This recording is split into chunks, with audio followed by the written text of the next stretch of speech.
building yourself a happy brain. Neuroscience research has now shown that the brain takes the shape the mind rests upon. In every moment of your life, every single thing of which you are aware, sounds, sights, thoughts, feelings, and even that of which you are not, can be directly traced to neural activity in your brain, according to Debbie Hampton. What you do, experience, think, hope and imagine physically change your brain through what is called experience-dependent neuroplasticity, she says. According to her, we are literally shaping our brains every minute of every day through our experiences, feelings, conscious and unconscious thoughts. The kind of brain that we end up creating for ourselves will determine what our minds become proficient at doing. This means as your mind changes, your brain changes, and as your brain changes, your mind changes, according to Hampton. Neuroplasticity works under the same conditions as physical exercise does for the body. The same practices done with consistency, over time, will gradually have noticeable, lasting effects on your body. The same is true for the practices which shape your brain. What we allow our minds to rest on in the midst of all the experiences of our lives determine the part of our brain that is activated and fed and ultimately the kind of brain we create for ourselves. For instance, if you regularly rest your mind upon worries, self-criticism, and anger, in reaction to the circumstances of your life, then your brain will gradually take that shape, and will develop nerve structures and connections that promote anxiety, low sense of worth, and negative reactivity to others. We ought instead, to regularly rest our minds upon, for example, how blessed we are, how much progress we have made in our lives, the fact that we are in good physical health, that we have a job, that we had difficulties in the past which are gone with our past, etc. Maintaining such a mental attitude of gratitude and optimism would make our brains gradually take the shape of calm strength, self-confidence, and inner peace. Finally, brethren, whatsoever things are true, whatsoever things are honest, whatsoever things are just, whatsoever things are pure, whatsoever things are lovely, whatsoever things are of good report, if there be any virtue, and if there be any praise, think on these things. Phil 4:8. God in his eternal wisdom recommended long ago that rather than worry and be anxious, we should think about these things. The Bible also admonishes, keep your heart with all diligence, for out of it spring the issues of life. Prov. 4:23. God knows the extent to which what we harbor in our minds can impact the totality of our lives, and neuroscience has now revealed the science behind this. To be able to take advantage of the plasticity of your brain requires focus, dedication, and persistence. We can build happy brains for ourselves in two ways. Firstly, we must learn the discipline of focusing our mind on whatever we find ourselves doing.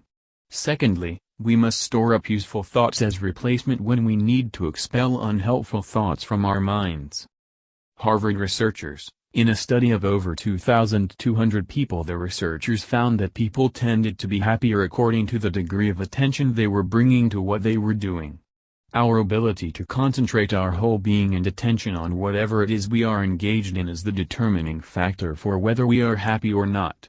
Whether our minds wander and where they wander predict our happiness, better than what we are doing. Our attention most of the day is generally lost in thought. According to the researchers, on average, our minds wander 47% of the time. What matters in our lives is the quality of attention we bring to bear on what we are doing, even beyond what we are actually doing. According to Soren Gordhammer, the way to be happy is to do what you are doing as if it deserves your full attention. His advice is for us to prioritize not what we are doing as much as the quality of attention we bring to what we are doing, as if what we are doing right now deserves our full attention.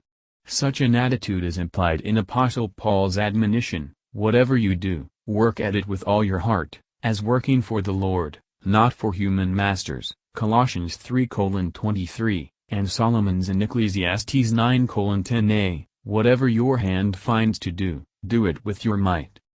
As humans we have the tendency to want to sanitize our lives in the sense that we like to focus on what is going wrong in our lives in order to eliminate them. The presence in our lives of negatively empowered thoughts is the biggest challenge to our ability to focus attention on what we are doing and to be happy for what we have. By negatively empowered thoughts, I mean those challenges of life, which we permit to become a source of great worry for us.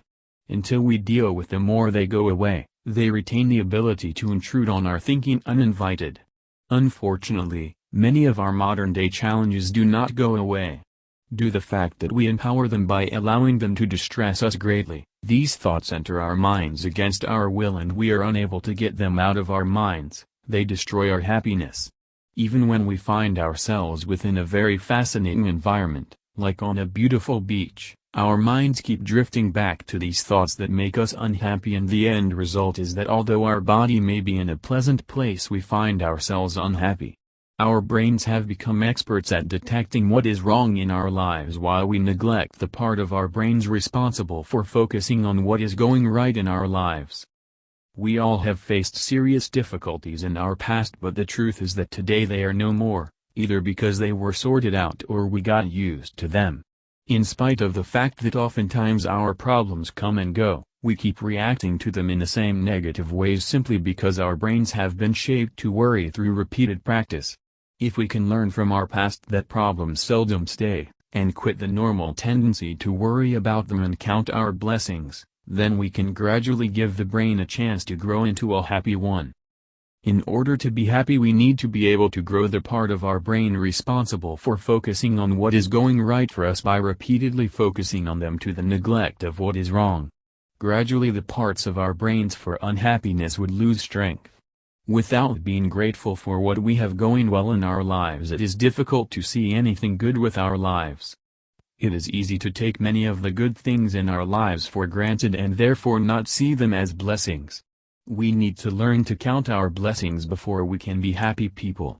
We need to learn to appreciate the beauty in nature and the wonders of God's handiworks and to meditate on the goodness of God. We must build belief in our proven ability to deal successfully with problems or to adapt to them when we fail to resolve them. An unpleasant future arising out of our current problems is usually a creation of our own imaginations, but it does have very harmful effects on our well-being both physically and mentally. Moreover, as Job proclaimed in Job 3:25, "What I feared has come upon me, what I dreaded has happened to me."